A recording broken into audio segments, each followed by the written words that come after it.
Assalamu alaikum and welcome to Cricket with Sohaib Alvi. We're starting a brand new episode here talking about the Pakistan versus England cricket series. And Sohaib, so day one has gone by. Pakistan batting first, 139 for 2. क्या ख्याल है आपका? The decent start? देखो, it's a decent start. 139 for 2 is always a good score. But is it a good score at the end of first day considering the selection? अच्छा, अब selection का ये है कि आपका अगर 270 for 3 हो जाता है तो देन इट्स ओके कि आप 5 स्पेशलिस्ट बैट्समैन के साथ गए हैं, बिकॉज रिजवान ने ऑस्ट्रेलिया में बहुत अच्छी इनिंग्स खेली थी, almost got 100. He is a good batsman.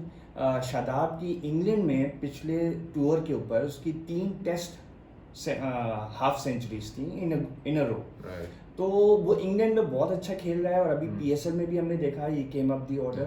Even the practice games में अच्छा किया उसने.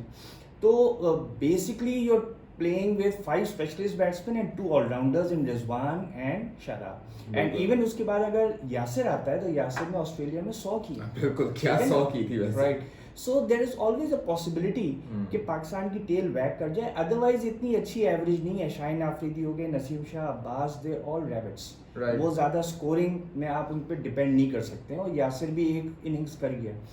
तो coming back to the selection, एक तरह से सही है कि इन्होंने 5 स्पेशलिस्ट बैट्समैन खिला के 2 ऑलराउंडर्स करे हैं जो कि बड़े अच्छे स्टैब्लिश्ड हैं और इंग्लिश कंडीशंस में रन्स कर चुके हैं. बात सारी आती है कि क्या ज़रूरत थी कि आप फवाद आलम को नहीं खिलाते. फॉर एग्ज़ाम्पल, आप आबिद अली को अगर टेस्ट इसमें नहीं शामिल करते और आप अजहर से ओपन कराते, राइट, ठीक है, बिकॉज आबिद अली का ये बहुत एक टेस्टिंग टाइम है उसका. और इंग्लिश कंडीशंस में जैसे हमने देखा जिस तरह से वो बोल्ड हुआ, इतना बड़ा उसने बैट एंड पैड का वो छोड़ा, जबकि इंग्लैंड में बैट एंड पैड तो आप गैप छोड़ ही नहीं सकते बिकॉज बॉल बहुत स्विंग होती है. आप अजहर के साथ ओपन करते, आप फवाद आलम को खिलाते. राइट. फवाद आलम के साथ फ़ायदा ये था कि वो लेफ्ट आर्म स्पिन भी करता है. अच्छा, जब आपके पास 2 राइट आर्म लेग स्पिनर हो गए और एक लेफ्ट आर्म स्पिनर हो जाता है. फवाद आलम पिछले 10-12 साल से इंग्लैंड में लीग क्रिकेट खेल रहा है. He knows the conditions, he knows how to bowl, is a very good fielder, brings a lot of energy. तो मेरे ख्याल में आबिद अली की जगह ये अगर फवाद आलम को इंक्लूड करते. दूसरा ऑप्शन ये था I guess वो आबिद अली ने थोड़ा सा प्रीवियस टेस्ट में परफॉर्म किया है, which is why वो एक देखो वो डिफरेंट कंडीशंस थी. हाँ, ये है. अब बात ये है कि आप अब इस कंडीशंस में जा रहे हैं और इंग्लैंड का बहुत ज़बरदस्त अटैक है, Broad, Anderson, Woakes and Archer. Right. So I think इन्होंने ज़रा सी रिस्क ले ली. अगर इनको 5 स्पेशलिस्ट बैट्समैन के साथ जाना ही था तो फिर ये Fawad Alam is a better prospect than Abid Ali. So I suppose that's where they made the mistake. अब अगर ये 270 for 3 हो जाते हैं then it's a good balanced team. लेकिन अगर ये 150 for 4 हो जाते हैं तो फिर इनको प्रॉब्लम आती है कि ये जो छठा स्पेशलिस्ट बैट्समैन उन्होंने नहीं खिलाया, वहाँ पे देखना है कि क्या शादाब या रिजवान एक लंबी इनिंग्स खेल सकते हैं to justify what the 6 batsman would have been. I think Rizwan तो फिर भी थोड़ा बहुत क्रेडिट डिजर्व करता है एज अ की बैट्समैन, लेकिन Shadab is still in that phase जहाँ पे वो डेवलप कर रहा है. तो ऑन दैट नोट, आपको लगता है कि given the weather conditions and given the team combination, do you think batting first was the right decision? Actually मैं बड़ा सरप्राइज हुआ बिकॉज मिसबा एंड अजहर दोनों बड़े डिफेंसिव माइंडसेट के लीडर्स हैं. मिसबा जब कप्तान भी थोड़ा सा सेफ खेलना, बहुत सेफ खेलता. तो आई वॉज क्वाइट प्लीज्ड कि इन्होंने जब 2 स्पिनर खिलाए तो then they made the decision कि या तो 2 स्पिनर ना खिलाओ और या फिर पहले बैटिंग करो. क्योंकि देखें, आप अगर पहले बैटिंग करते हैं तो चौथी इनिंग में इंग्लैंड बैटिंग करेगा where the pitch will be rough, चाहे वो 4th डे पिच हो चाहे वो 5th डे पिच हो. तो उसमें आपके दोनों स्पिनर्स जो हैं वो बहुत अहम रोल प्ले करेंगे. तो जब आप 2 स्पिनर खिलाते हैं तो आप टॉस जीत के पहले बैटिंग करते हैं.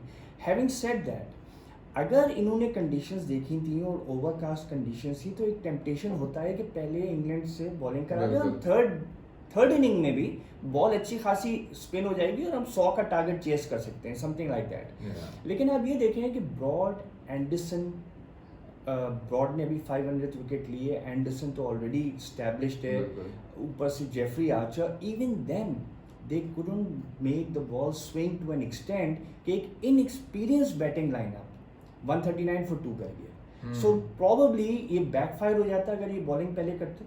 And I think it's a good decision. Right. ठीक है, तो I think from a team selection point of view and from batting first point of view, team जो कमेटी है, टीम मैनेजमेंट ने एक हद तक जो है सही डिसीजंस लिए. Now let's talk about Babar Azam and Shan Masood के इन्होंने काफी चढ़ के खेला. आई वुडंट से चढ़ के खेला, लेकिन they built a stable base. Babar ने चढ़ के खेला. हाँ. देखो बाबर की एक अच्छी बात है, ही टुक अ लॉट ऑफ टाइम, यानी उसने कोई 24 गेंदें ली 2 रन बनाने के लिए, but then he went forward और उसने अगले जो अपने 54 रन वगैरह बनाए वो तो बहुत ही तेजी से बनाए बिफोर द ब्रेक के बाद अनदर 13-14 रन बनाए. तो बाबर आजम टुक टाइम.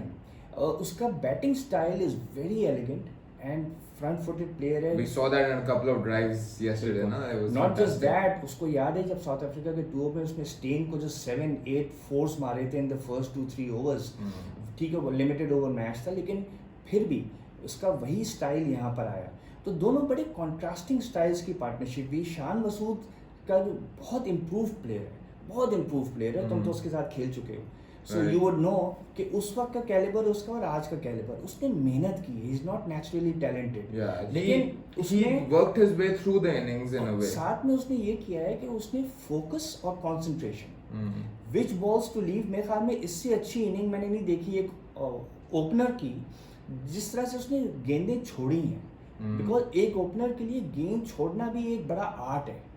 तो उसने एक बॉल बस ऐसी आई कि उसने बिल्कुल स्टंप्स के ऊपर एजेस निकल के हाँ, कुछ 4 जरूर निकले, लेकिन कैच निकला, हाँ. एक कैच निकला. उसके बाद पे वो जो स्पिनर है जहाँ पे उसकी वीकनेस सामने आई है वहाँ फंस रहा था, वहाँ फंस रहा था. शुक्र है कि उन्होंने बटलर को खिलाया, बेन फोक्स को नहीं खिलाया. Foakes is a far better wicket keeper than Buttler. In fact उसकी test average is 41, Buttler is 31. So I don't know why they playing Buttler. लेकिन ये है कि उसकी वजह से शान मसूद को 2 लाइव्स मिली. एक स्टंपिंग चांस मिस हुआ, उससे पहले एक कैच ड्रॉप हुआ, जो कि to be fair to Buttler bounce बहुत हुआ था दोनों इंस्टेंसेस में. स्टंपिंग चांस उसके शोल्डर पे लगा था. तो it's very difficult for a wicket keeper कि जब बॉल बाउंस होके उसकी तरफ आ रही हो टू हैव दोज रिएक्शंस. लेकिन शान मसूद की जो एक अच्छी बात रही, शान मसूद ने हिम्मत नहीं हारी और उसका जो उसने मेहनत की है शॉर्ट बॉल पे.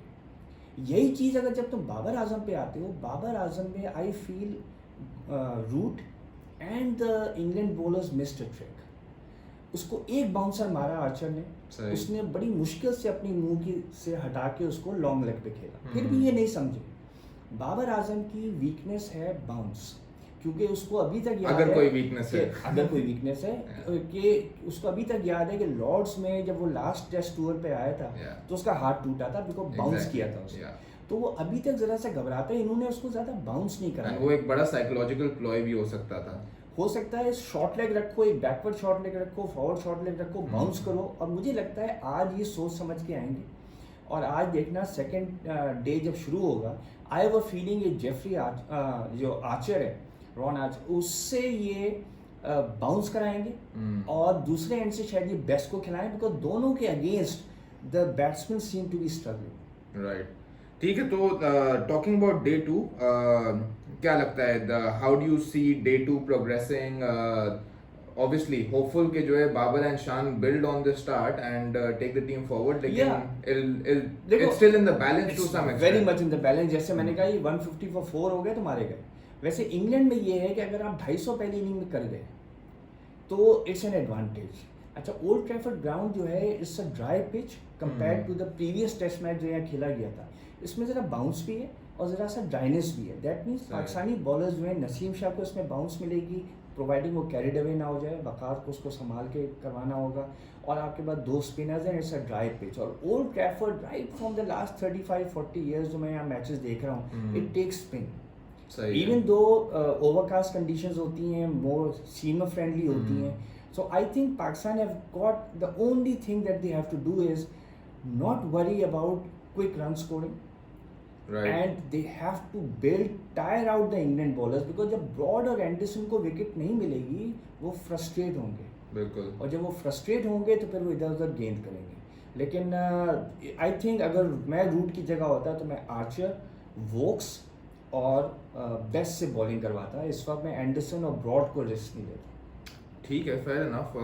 So let's see how day 2 progresses then. I guess interesting. everyone's pretty excited कि cricket has restarted once again and हमारे end से भी यही है कि we're just hopeful that the Pakistan team continues that flow going और forward. सबसे ज़्यादा उम्मीद जो है ना बाबर आजम अगर 100 कर ले, बिकॉज देखो उसकी जो मैंने नोट किया था कि जो लास्ट उसकी 8 इनिंग्स हैं, बिल्कुल लास्ट 8 टेस्ट इनिंग्स में उसके स्कोर्स देखो 104, 97, 8, 102, 60, 100 नॉट आउट, 143 और अभी 69 नॉट आउट पे खेल रहा है. right. इस पर जो उसकी एवरेज है टेस्ट एवरेज, लास्ट 2 इयर्स की जो उसकी टेस्ट एवरेज 60 है plus. that 64 plus, that is higher than Smith and Kohli and everybody. So Yeah. he is on song. और उसको मेरे ख्याल में इंग्लैंड ने बहुत खिलवा दिया. उसको इतना खिलवाना नहीं चाहिए था, उसके पेट स्ट्रोक्स उससे खिलवा दिए, वो अब कॉन्फिडेंस में आ गया है. But I think base, Archer and Woakes से ज़रा सा पाकिस्तान को घबराना पड़ेगा, बिकॉज ये क्या करता है कि इसकी जो स्विंग बॉलिंग है, ये इंग्लैंड के बाहर तो इतनी अच्छी He bowling plays it off the seam. but he's a very good swing bowler. He's an underrated bowler. I think Vokes, Bess, Archer, ये तीन से आज अटैक कराना चाहिए पहले. Right, so thank you. That was our first episode and we'll be back with day 2 analysis also. In the meanwhile, आप अगर चाहें तो हमें अपना feedback दिएगा, बताइएगा कि क्या questions आप चाहते हैं कि हम answer करें and we will look to share our analysis with you. Thank you.